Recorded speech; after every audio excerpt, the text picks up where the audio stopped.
안녕하십니까?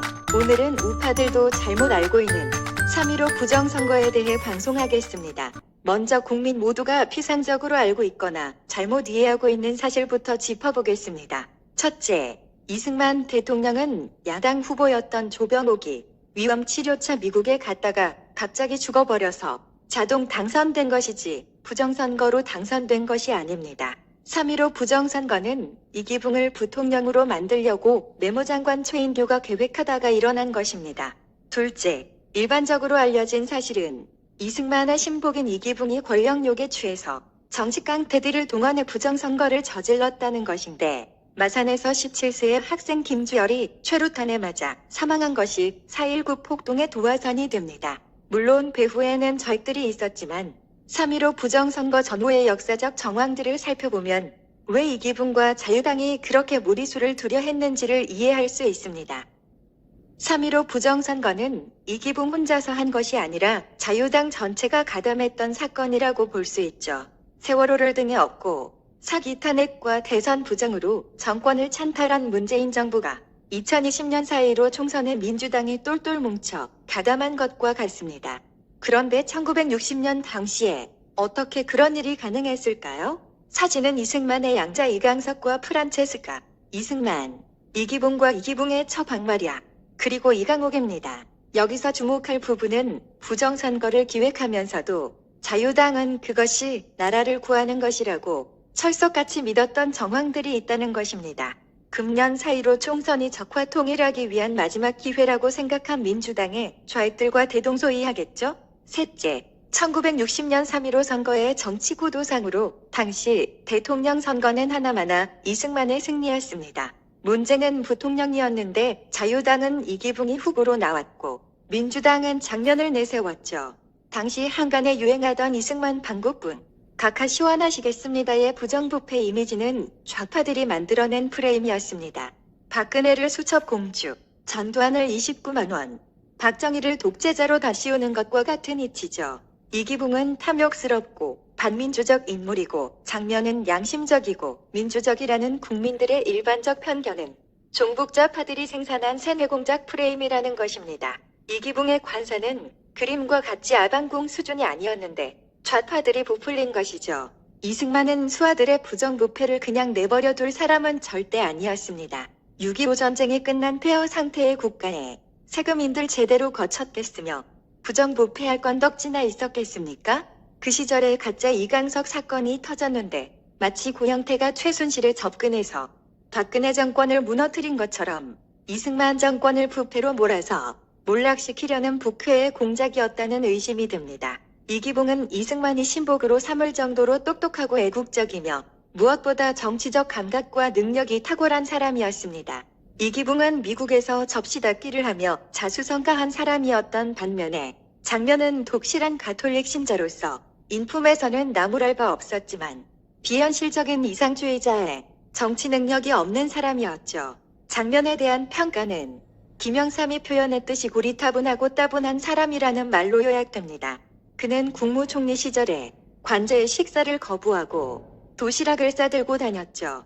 그렇다고 전면의 이념이 사회주의나 그런 것은 아니었고 그냥 천상선비였습니다.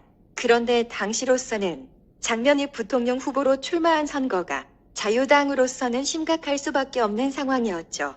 이승만이 85세로 너무 고령이라 대통령 임기를 끝까지 마칠 수 없을 것이라고 자유당 사람들은 판단했다는 것입니다. 이승만의 유고시에는 부통령이 자동으로 대통령직을 승계하는데 부통령을 직선제로 뽑으니까 여당 대통령의 야당 부통령이 당선되는 상황이 발생하게 되는 것이죠. 실제 경무대에서 대통령 이승만과 부통령 장면은 업무적으로 자주 마찰을 빚었었죠. 이런 조건에서 이승만의 건강에 문제가 없다면 대통령이 부통령을 견제할 수 있지만 이승만의 유고시에는 다시 선거를 하는 것이 아니라 부통령이 자동 승계하게 됩니다. 정치 노선이 대립되는 각기 다른 정파의 인물들이 선거 없이 대통령직을 승계하는 것은 직선제라는 국민의 뜻에 맞지 않게 되는 것이죠.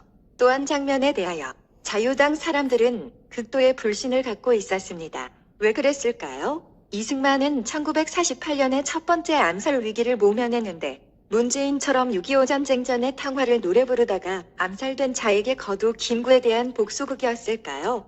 이승만은 1952년과 1954년까지 세 차례에 걸쳐서 좌익들의 암살 시도에 직면했습니다. 1952년 암살 미수 사건 때는 이승만의 반대 세력들이 내각제로 바꾸어 장면을 추대하려고 장면과 접촉하기도 했죠. 그들 중에는 군부 세력도 있었습니다. 1952년이면 6.25 전쟁이 한창일 때였고 임시 수도였던 부산 지역이 반공으로 똘똘 뭉친 땅은 아니었죠. 부산에서는 여전히 이승만의 북진 통일에 반대하는 세력들이 남로당과 손을 잡고 활개를 치고 있었죠. 그런 와중에 1952년 6월 25일 이승만이 6.25 전쟁 2주년 기념식장에서 이승만이 좌익들의 관총 저격을 받았던 것입니다. 이 사건에는 군 장교들도 연루되어 있었죠.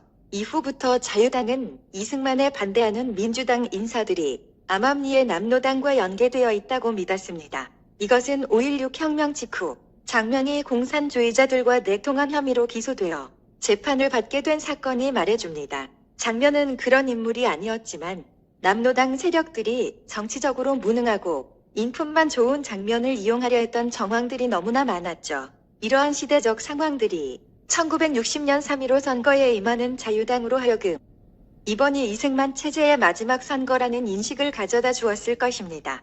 다시 말하면 포스트 이승만 체제를 3.15 선거에서 반드시 구축해야 한다는 절박감이 있었던 것이죠. 그런 벼랑 끝 상황의 대책으로 자유당의 2인자 이기붕이 총대를 맨 사건이 바로 3.15 부정선거였습니다. 직접 선거로 대통령과 부통령을 함께 뽑아야 하는데 대통령이 6.25 상황이 되면 자유당과 적대적 관계의 장면 부통령이 대통령이 되어 집권하게 되는 것이죠. 이것은 민주주의 모범국인 미국도 하지 않는 제도적 모순이 만든 결과였다고 할 수 있습니다. 여기에 6.25 전쟁을 거치며 남로당 세력들의 끊임없는 정치 공작이 개입되면서 자유당은 3.15 부정선거를 구국의 차원에서 아무런 죄의식 없이 결단에 옮겼던 것이라고 할 수 있겠습니다. 마치 금년의 4.15 부정선거가 문재인 탄핵을 막기 위해 민주당이 사활을 걸고 올인한 것과 유사합니다. 이기붕은 아들의 손에 권총으로 차용되는 비극적 결말을 맞았지만 그렇게 간단하게 반민주적 인사로 치부될 만한 사람은 아니었던 것으로 보여집니다. 6.25 전쟁이 끝난 지 얼마 지나지 않은 시절에 남한의 좌우파가 극단적으로 대립하던 상황에서 국가의 운명을 놓고 적과 동지로 쪼개져서 싸우던 정치적 현실이 민주주의 선거라는 규범보다 더 절박했던 시대적 현실이 빚어낸 결과였다고 보는 것이 옳을 것입니다. 어찌 보면 대한민국의 현실에 맞지 않는 과도한 민주제도의 결과가 초래한 정치적 질곡이었다고 평가할 수 있을 것입니다.